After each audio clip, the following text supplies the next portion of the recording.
India Islamic cultural centre اور board of trustees اور board of executive کے قابل احترام ممبران جناب ابرار احمد صاحب، احمد رضا صاحب، جمشید زیدی صاحب، جناب قمر احمد صاحب، شمیم احمد صاحب، شرافت اللہ صاحب، ابوذر حسین خان صاحب، ایگزیکٹو کمیٹی کے نومنتخب جناب بدر الدین صاحب، بہار برقی صاحب، محترمہ شاہانہ بیگم صاحبہ، جناب سکندر حیات صاحب، آج کی اس فیلیسیٹیشن سیریمونی میں جو کہ جامعہ ٹیچرس اسکول ٹیچرس ایسوسی ایشن اور جامعہ الومنائی فورم مڈل ایسٹ کے مشترکہ کوششوں سے انجام پائی ہے، اس میں میں آپ تمام لوگوں کا دل کی گہرائیوں سے استقبال کرتا ہوں۔ ایک طرف جہاں ہمیں اس بات کی خوشی ہے کہ انڈیا اسلامک کلچر سینٹر میں ہمارے پینل کے تمام ممبران بھاری اکثریت سے کامیاب ہوئے، وہیں ہمارے ایک ممبر نثار صاحب بہت ہی کم ووٹوں سے کامیاب ہونے سے رہ گئے۔ ہماری ہمدردی ان کے ساتھ ہے اور ہم امید کرتے ہیں کہ انڈیا اسلامک کلچر سینٹر کے ساتھ جو ان کا پرانا تعاون رہا ہے، پرانا رشتہ رہا ہے، وہ برقرار رہے گا اور موجودہ جو ٹیم ہے وہ بھی ان کی کاوشوں اور کوششوں کو سراہتے ہوئے مستقبل میں بھی ان سے خدمات دیتی رہیں گی۔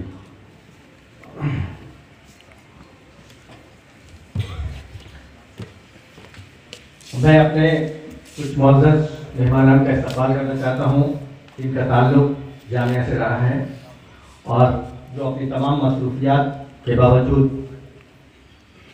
ہماری اپنی پہلے سے پیشگی کمٹمنٹ کو چھوڑ کر بہت شارٹ نوٹس پر یہاں تشریف لائے ہیں۔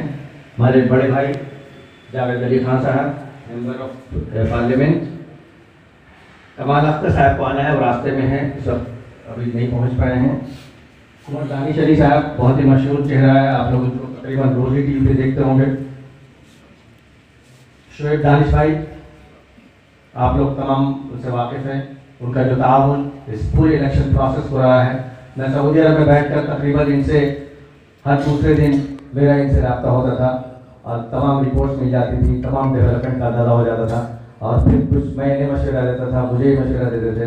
آپ کا بہت بہت شکریہ دانش بھائی۔ مرزا کمر حسن بیگ صاحب یہ ہمارے خصوصی دعوت پہ تشریف لائے۔ شفیق الحسن صاحب، شفیق بھائی کا بڑا تعاون رہا ہے اس پروگرام کے انعقاد میں۔ تنویر ظفر ہمارے بڑے پرانے دوست، بہت ایکٹیو اور انرجیٹک، شکریہ تنویر صاحب۔ میرے لیے اس سے بڑی اعزاز اور خوش قسمتی کی بات کیا ہو سکتی ہے کہ میں آج اپنی مادر علمی میں سراج الدین قریشی صاحب کا فیلیسیٹیشن کر رہا ہوں۔ اس ادارے میں نے اپنی زندگی کے بہت خوشگوار دن گزارے ہیں۔ جو کچھ آج حاصل کیا وہ اس ادارے کا دین ہے۔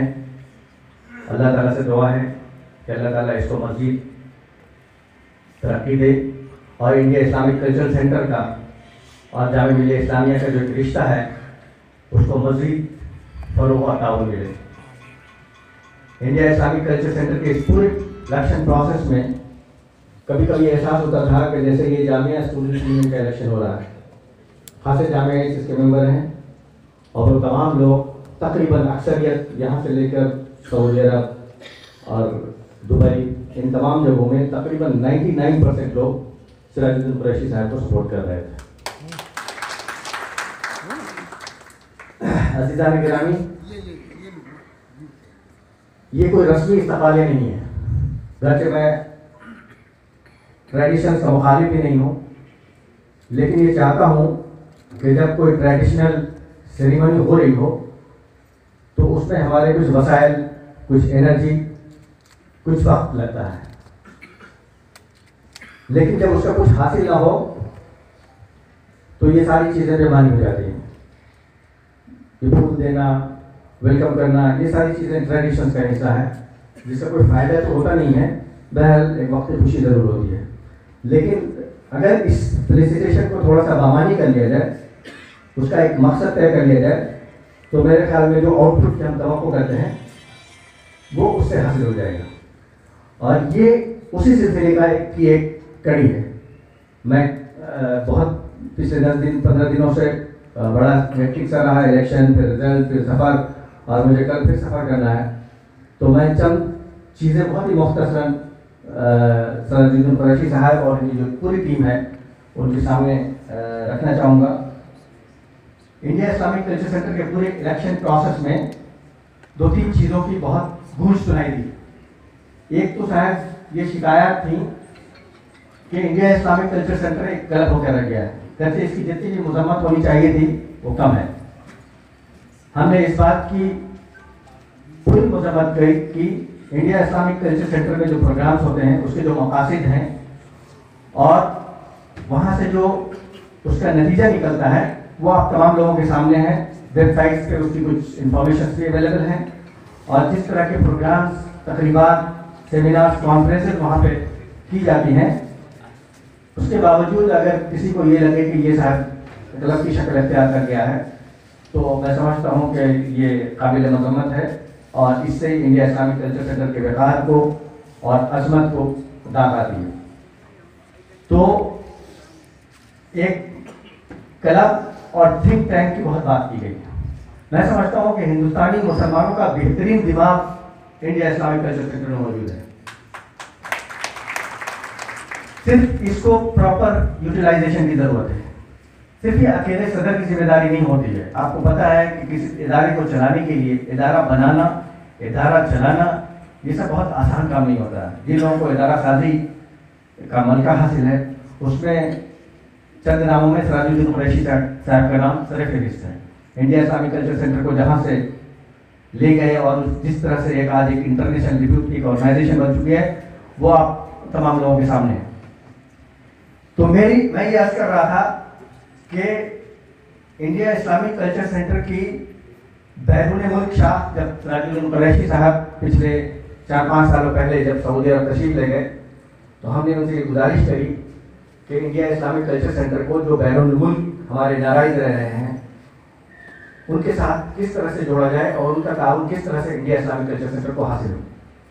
سراج الدین قریشی صاحب نے بغیر سوچے بڑی خندہ پیشانی سے اس آفر کو فوراً قبول کر لیا اور انہوں نے کہا کہ ٹھیک ہے آپ لوگ اس کا چیپٹر قائم کریے اور لوگوں کو ممبر سازی کی دعوت دیجیے. کچھ لوگوں کو وہاں پہ ممبرس بنائے گئے اور وہاں پہ بڑا ہی وائبرنٹ چیپٹر قائم ہو گیا. یہی کچھ کوشش ہمارے کچھ دوستوں نے دبئی میں کی. تو ابھی سراج الدین قریشی صاحب جب دبئی الیکشن سے پہلے گئے ہوئے تھے اپنی کنورشن کے لیے تو وہاں پہ یہ مطالبہ آیا اور سراج الدین قریشی صاحب نے اس کو بھی ایکسیپٹ کر لیا. اب اس پہ بات ہو رہی ہے کہ کس طرح سے اس چیپٹر کو ایک پریکٹیکل شکل دی جائے. دوسری چیز, پچھلے کئی سالوں سے ہم لوگ یہ کوشش کر رہے ہیں کہ انڈیا اسلامک کلچرل سینٹر کے چیپٹرز کو دوسرے شہروں میں کس طرح سے کھولا جائے, اس کی شاخ کس طرح قائم کی جائے, کس طرح سے اس کی عمارت تعمیر کی جائے. اس سلسلے میں آپ نے شاید سنا ہوگا کہ حیدرآباد میں بڑی پیش رفت ہوئی.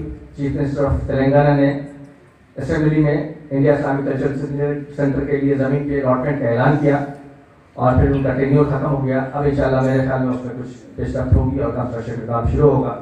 اسی طرح سے پٹنہ اور لکھنؤ میں اس کے چیپٹرز کے کھولنے کی بات کہی گئی. اس میں بھی کئی میٹنگس ہوئیں, کافی پروگریس ہوا, لیکن پھر سرکاریں بدل گئی اور وہ چیزیں وہیں کی وہیں رہ گئی. میں سمجھتا ہوں انڈیا اسلامک کلچر سینٹر میں جو لوگ جن کا تعلق اتر پردیش سے ہے, جن کا تعلق بہار سے ہے, صاحب حیثیت لوگ ہیں, جن کے کنیکشنس ہیں, ان لوگوں کو اس بات پہ بہت سنجیدگی سے غور کرنا چاہیے کہ کس طرح سے اس پہ ایک باضابطے ایک کمیٹی تشکیل دی جائے اور کچھ لوگوں کو اس کی ذمہ داری دی جائے کہ وہ پٹنہ اور لکھنؤ میں انڈیا اسلامک کلچر سینٹر کی شاخ قائم کریں. اور اس کے لیے جو بھی حکومتی سطح پہ جو بھی مذاکرات ہوں, جو بھی میٹنگس ہوں, اس کے لیے پہل کی جانی چاہیے. مجھے لگتا ہے کہ بہار میں اس وقت بہت ہی اچھا موقع ہے, اس پہ کام کیے جانے کی ضرورت ہے, کیونکہ جو بہار میں اس وقت سرکار ہے جو بی جے پی کے تعاون سے چل رہی ہے اس کو مسلمانوں کی ضرورت ہے اور یہ ہمارے لیے اچھا موقع ہے کہ ہم اس پہ نیگوشیٹ کریں. اتر پردیش کے لیے جیسے ابھی اس وقت موجود صورتحال نہیں ہے, اسی طرح سے دوسرے ریاستوں میں بھی اس پہ اسپیڈ اپ کیا جائے اس پروجیکٹ کو، اور اس کی ذمہ داری الگ الگ وہاں پہ جو لوگ رہ رہے ہیں انڈیا اسلامک کلچر سینٹر کے جو ممبرس ہیں یا جو نان ممبرس ہیں اس کو ان کی افادیت بتائی جائے اور ان کو اس کام پہ لگایا جائے۔ اس کے علاوہ میرے لیے سب سے امپورٹنٹ چیز جو یہ ہے، جب انڈیا اسلامک کلچرل سینٹر کا سعودی عرب میں چیپٹر بن گیا، 40-50 اس کے ممبرس ہو گئے، زیادہ ہی تقریباً 80 ممبرس ریاض اور جدہ میں ملا کر، تو اب لوگوں نے سوال کرنا شروع کر دیا کہ ممبر تو ہم بن گئے انڈیا اسلامک کلچر سینٹر سے، ہمیں کچھ نہیں چاہیے، ہم جاتے ہیں تو اپنا ہوٹل میں ٹھہرتے ہیں، ہمیں ٹھہرنے کے لیے نہیں چاہیے، ہمیں شادی کرنی چاہیے، واٹ نیکسٹ؟ اب ہمارا کیا تعاون چاہیے آپ کو؟ اور ان کی بہت بڑی تعداد اس بات کے لیے تیار ہے کہ انڈیا اسلامک کلچر سینٹر جب کوئی پروجیکٹ شروع کرے تعلیم سے متعلق، ایجوکیشن سے متعلق، تو اس میں وہ مالی تعاون کرنے کے لیے بھی تیار ہے۔ تو پچھلی بار جب سراج الدین قریشی صاحب ریاض تشریف لائے تھے، ہم نے ایک سر سید کے مشن اور علی گڑھ موومنٹ پہ ایک کانفرنس کا انعقاد کیا تھا جس میں جنرل ضمیع الدین شاہ صاحب ہمارے خصوصی تھے۔ اس وقت ہم نے یہ بات رکھی تھی کہ انڈیا اسلامک کلچر سینٹر کیوں ایک ایسے پروجیکٹ کو کی سرپرستی نہیں کر سکتا جو خاص کر کے مسلمانوں کی تعلیم پر فوکس کرے۔ ہمارے درمیان ایسے بہت سے صاحب حیثیت لوگ ہیں، اب اس وقت دہلی میں کوئی قاعدے کا پبلک اسکول نہیں ہے سوائے ہمدرد کو چھوڑ کے، اگر ذہن ہماری اگر نگاہ جاتی ہے تو ایک ہمدرد پبلک اسکول، اتنا بڑا شہر، اتنی بڑی آبادی اور محض ایک پبلک اسکول، یہ ہمارے لیے سوچنے کا مقام ہے۔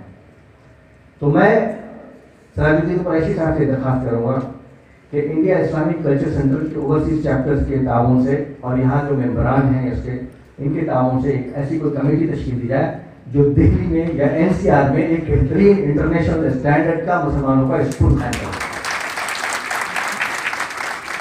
اور اس سلسلے میں جو بھی تعاون ہوگا NRIs کی، ہم سب لوگ اس کی ذمہ داری لیں گے اور ہم انڈیویجولی لوگوں سے اس کے لیے کنٹریبیوشن لیں گے۔ مجھے نہیں لگتا کہ 10-20-50 کروڑ روپے اکٹھا کرنا، اگر سراج الدین قریشی صاحب جیسا کریڈیبل آدمی نکل جائے یا جیسے جنرل ضمیع الدین شاہ صاحب کو ہم وہاں لے گئے تھے، ان تمام لوگ اگر اس پروجیکٹ کو انیشیٹ کریں، ہم لوگ ان کا دست و بازو بننے کے لیے تیار ہیں، اور انشاءاللہ ایک بہت اچھے بڑے پیمانے پہ ایک انٹرنیشنل اسٹینڈرڈ کا دہلی اور NCR میں اسکول قائم کیا جائے۔ یہ قوم کو ایک تحفہ ہوگا انڈیا اسلامک کلچر سینٹر کی طرف سے۔ یہی چند باتیں مجھے آپ لوگوں سے کرنی تھی، شاید میں نے وقت زیادہ لے لیا۔ آخر میں اپنی بات ختم کرنے سے پہلے اس جامعہ ٹیچرس ایسوسیشن کا، اس کے صدر جمال نقوی صاحب کا خصوصی طور پہ، اور اس کے سیکریٹری حارث الحق صاحب کا بہت بہت شکریہ ادا کرنا چاہتا ہوں کہ جو انہوں نے پروگرام اتنے شارٹ نوٹس پہ انعقاد کیا۔ اور میں ایک شکریہ اور ادا کرنا نہیں بھولوں گا ماجد دیوبندی صاحب کا۔ ماجد بھائی نے میرے ایک فون پہ ہماری نظامت کی جو ہم ان سے درخواست کر رہے تھے اس کو قبول کیا۔ عام طور پہ اس طرح کے پروگراموں کی نظامت نہیں کرتے ہیں، آپ جانتے ہیں کہ ایک بہت ہی ریپیوٹیڈ نون شاعر ہیں، اور ہم نے ان کو سعودی عرب بھی بلایا تھا، بہت ہی کامیاب مشاعرہ انہوں نے کیا تھا۔ آپ کا بہت بہت شکریہ ماجد بھائی، بہت بہت شکریہ۔